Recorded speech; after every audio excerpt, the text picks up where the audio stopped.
There you go. Yeah, look like you taller than me. I am taller. I think everybody knows that by now. Are you ready, gang? I'm ready, gang. What are we talking about today?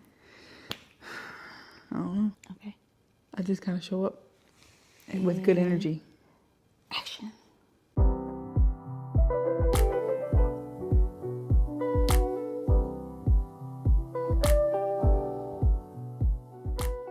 Hi guys, welcome back to our channel. I'm Joanna. Sorry. I'm Sydney.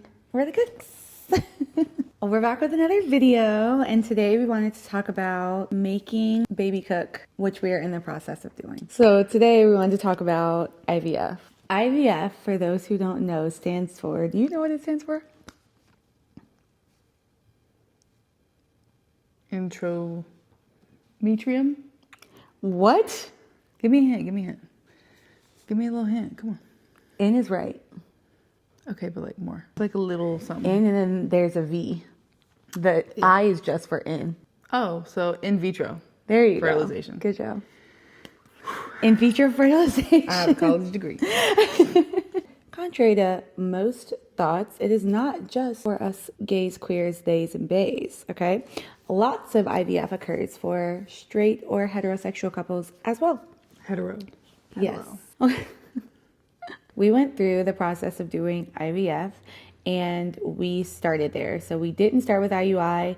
That is a really common choice for a lot of people. We personally decided to start with IVF because our insurance covers quite a bit of our fertility care. So 80%. Yeah, 80%, exactly. It's a lot. And so IVF for us wasn't super expensive. We kind of thought it was a little bit more guaranteed than something like IUI, where at least in our understanding, you could do multiple rounds and you would have to buy sperm for each of those rounds. And y'all, they're selling sperm for a lot. It's expensive. It's expensive. Sperm's expensive. I have a lot of feelings and thoughts about that.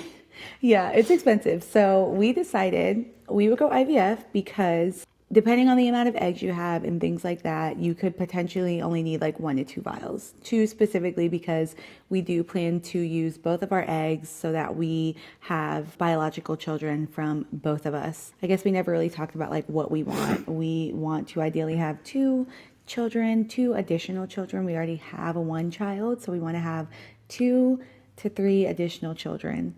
Yeah, because we do want to have 2 to 3. And prayerfully, we would love for them to be from both of our eggs. I don't think we're like... So she wants terror to run the house, is basically what she's saying. Exactly, right? At the end of the day, like, our kids are our kids, no matter whose egg they come from. All we really want is hopefully 2 to 3 healthy babies. And maybe another dog, like, whatever. Yeah. But don't tell that to the 14-year-old. Or the dog. Excited. Yeah, what it'll be like.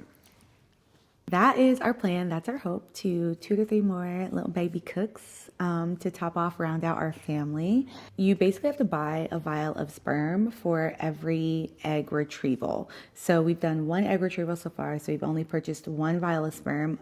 Luckily, the egg retrieval resulted in a lot of eggs. Egg retrieval is dependent on your body and how many eggs you can get out that also make it through like certain stages. So they have to make it to what's called a blastocyst stage, and that blastocyst is healthy enough to be transferred to hopefully result in a pregnancy. With our first egg retrieval, we got 20 eggs, so a ton. Sorry, I was just thinking about how they have to still retrieve my eggs and I have to go under local anesthetic. Yeah. It'll be okay. It's so quick. Remember, like you said, it took like 14 minutes. Yeah, but like, you just like, you know, could just be awake. No. We're going to do a whole like pricing video, but we can share a few things. The most expensive thing we've actually purchased thus far is sperm. Well, actually the genetic testing was about the same amount, if that. True. The genetic testing was really expensive, but that's based on the amount of eggs you have. Again, we tested half of our eggs. All the eggs you get out don't make it to blastocyst. So technically they retrieved 34, somewhere around like 34 eggs from me. And then 20 of those eggs made it to blastocyst. It's not like always all the eggs. So you'll see, like, you'll hear people talk about like how they started off with 8 and then they dwindled down to 4 or 2 or even 1. So that's why people have to go through multiple rounds of egg retrievals. But again, I had 20 eggs survive long enough to make it through blastocyst and be put in the freezer. We talked about it in our last vlog, but we have done 2 transfers now. Yeah. And neither of them have been successful, which sucks and is really hard to talk about. So it's the reason we haven't done like a full price breakdown yet, because we are still paying for things literally all the time. We had a doctor's appointment today. So we opted in to do the mock cycle instead of a transfer, just so we could figure out the levels of progesterone that you should be taking. So what they do is a biopsy for 3 weeks, 1 day within each week, right? No, baby. No? They only take a biopsy on like one time. So then what do we do today? We just check the lining? Mm-hmm. Okay, so check the lining this week. Next week, They'll check the lining again. and then the 3rd week. They'll take a biopsy. Okay. The mock cycle, y'all, I didn't actually realize it works just like a regular cycle. I take every single exact same medication, including like they have me taking prednisone for like to lower my natural killer cells. I take everything the exact same as I would as if I was doing a transfer. And on transfer day, instead of transferring me, they'll take a little sample of my lining. And like she said, what they're looking for is the perfect progesterone level. It'll tell them whether I'm receptive or not. And it'll also tell them if I'm not receptive, if I'm post-receptivity, aka my receptivity was earlier, or if I'm pre-receptivity, aka my receptivity hasn't happened yet. And the receptive zone is basically when your lining is most receptive to receive an egg. How long is the receptive zone? I don't know. But that is a great question. We should ask that when we go back, because I'm very curious. I don't know how long the receptivity is. But yeah, so we will do a mock cycle. But yeah, and then we'll go in for another transfer. Like I said, I have a whole spreadsheet. When we get pregnant, we'll tell you what it costs. Okay? Sure. Because until then, we handed them our boots are on the coins. ground. Yeah, they're getting every coin we have. They're like, here you go, chilling it out. So that has been our IVF journey so far. A couple things that I feel like I didn't see talked about enough for the egg retrieval process. Number 1, the medications burn. It's a Menopur. She's right. It's just the Menopur. And that one goes in your tummy. It's not intramuscular. Subcutaneous. Yes. Yes. Thank you. So all of the egg retrieval medications go in your stomach and they're subcutaneous. And you could do them yourselves. Obviously, we did them together. I think for me personally, it's really nice when you're doing them with a partner. So we planned our shots around being together so that she could do them for me. It's also a really nice like bonding thing. Like you're doing this thing together. Obviously, we can't just go make a baby in the bedroom. So we are scientifically making a baby together.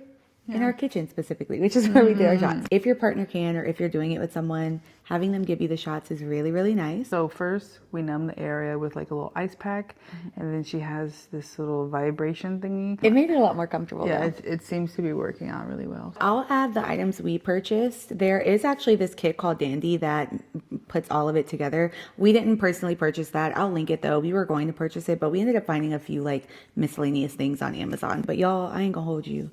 That Menopur, it made me cry. I shed a few thug tears.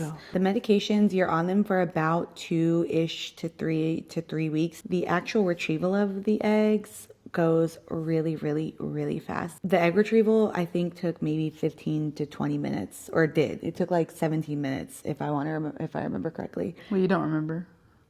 Yeah, I remember you telling me that. Oh, okay. Yeah, I was gonna say, I remember you telling me it was like super quick. They put you under, and girl, I was right back awake right after they put me under. I'm dead. It was I'm bad. alive. Literally. They tell you to take it easy. You're not supposed to work out, especially during the process too, because you're like, you have so many eggs and they're just like swollen. I mean, it depends on you how many you have, but like I had a lot. That really makes me want to do it. I mean, after we went to a concert like 3 days later. No, we went to a concert the next day. I mean, it was quick, and then they put your little eggies in the freezer after they fertilized them. But yeah, so the egg retrieval was really quick, relatively painless, wasn't too bad. I felt heavy. I didn't feel a lot of pain outside of the shots, but I did feel like I was walking around and my lower half was a little bit heavier than usual, a little bit bloated. And then after the egg retrieval, You just kind of go back from bloating and you have to take a few medications, but it was all good. And I had my first transfer a month later. It's all good. That's why we're doing our mock cycle now, and we're just going to keep going and keep trying. And that's okay. We know that when it's all said and done, we will have beautiful babies here with us. That's all that matters. The last thing I wanted to touch on was our 2-week wait. So if you don't know, after you do a transfer, you have a 2-week wait, and it's basically the window of time before you take your pregnancy test. So I'm going to tell you the mistake we made during our first one that we did not make during our second one, and that we obviously wouldn't be making during our third one. And that is, for our first one, we tested way too early. There's so much excitement around just wanting to know if it's stuck and like if you're growing a life, which is so cool, but like so crazy that we did a test literally on like day 2 or day 3. And during our first round, we did a test on day 2 or day 3, and it came back positive. And that was like super exciting. We were really excited. It was like, oh my gosh, we were talking to the belly. We were doing all the things. More nothing in there. And slowly each day, the line got less and less until it was no longer there. So Not great for your mental health. Not at all. So when you go for a transfer, after the transfer, you shoot yourself with HCG, which is the pregnancy hormone. So anytime you're taking a pregnancy test, whether it's blood or urine, it's looking for HCG. You shoot yourself with HCG after your transfer to tell your body there's a baby there. Even if it's not, it's telling your body, hey, prepare for pregnancy because there's a baby there. I want to say it also stops you from ovulating, but I could be wrong. But I do know the point is it's supposed to tell your body that you're pregnant so that your body acts as if it's pregnant. It's just like anything else. Like if you smoked, if you drank, it's got to circulate its way out of your system. So if you test too soon, you are very susceptible to a false positive because the HCG hasn't made its way out of your system just yet. Yep. Or maybe your body's making more, but you never know. So what happened was, for me, we tested way too early, and that was really exciting, but then it ended up being really sad as I slowly watched the lines go down and down and down. Mm-hmm. And in reality, they should be getting darker and darker and darker. I don't ever see a world where we don't test before we go to the doctor. I don't want the doctor to break my heart. I want us to have I want that privately. Yeah. I want my heart broken privately. For our next transfer, we still tested at home. Our test was Monday. We tested the Friday before. So like 3 days before our test. And the reason I chose that was because I knew that no matter what the test said, there was no way it was wrong. I knew that there was no chance that if we tested 3 days before, that the test would be inaccurate, whether it was pregnant or not pregnant. I am glad that we waited. It was hard as hell. It was hard, but we did it. But unfortunately, the test came back negative. On the downside, I did have a spiral tizzy that morning, but it's fine. Because like, why wouldn't you, right? Like you're not quite literally going through IVF to not end up pregnant. We went and ran a mile. That's how crazy I was. Joanna doesn't run. Literally 30 minutes later, let's go run a mile. It's like, that wasn't in my workout plan today, but okay. I just needed to do something because y'all, I wanted a drink. And it was also like 8 in the morning. And we got breakfast. It was actually a really nice morning. Yeah, at the end of the day, like, it was sad, but it was Friday and we had to keep moving. So we went and ran a mile, we had breakfast together, and that was that. I would recommend, if you are going to test early, just wait till like 2 to 3 days before, because then the test will likely be correct. And then if it's negative and you go there and it's positive, it's just a surprise and delight. Exactly. I haven't heard of it. 100%. Sure. Yeah. I cut a lot of footage out of our last vlog, but it's been a rough couple of weeks, to be honest, not knowing. And then for me personally, it was really hard to be positive going into my second transfer. I feel like my first transfer, I was like insanely optimistic and was like, duh, of course I'm pregnant. But then my second one, it wasn't that I was super negative. It was just like, yeah, it was just like, could be. Like, I couldn't find any excitement. But to be honest, I don't think that's a bad thing. Like I said, it wasn't like I was pessimistic. I wasn't over here like, I'm not pregnant. I just couldn't. I was just like, either we'll see. I just kind of lived in this realm of like, might be, I guess, we'll see. That being said, yes, it was sad, but we're gonna keep trying. We're gonna keep going. And like I said, we will be back with a video on cost when we're pregnant, because we're gonna get pregnant. And that'll be like so soon. So soon. Super soon. Trust me. We have high hopes. It'll all work out. It will. We just wanted to do a little breakdown. We wanted to talk a little bit about IVF in like a sit down, kind of chatty, vibey session.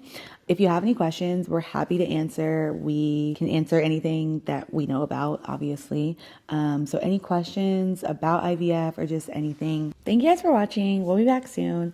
I'm pretty sure we owe you guys. I just realized we owe a tattoo tour. That was a one that was asked.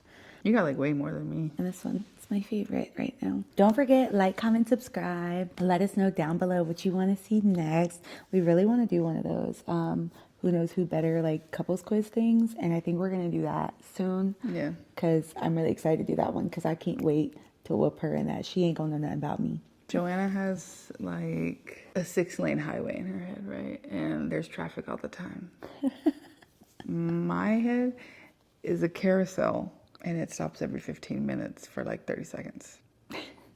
You have so many thoughts and they're all just like building up. Mine goes, new thought, you know? Mm-hmm. Yeah. Okay, got it. Explanation in Yeah. We appreciate you guys. Thanks for tuning in. Don't forget to like, comment, and subscribe. And if you like what you see, please let us know in the comments. We really want to interact and do all the things. I agree with that sentiment. All right, guys. We'll talk to you soon. Bye, y'all.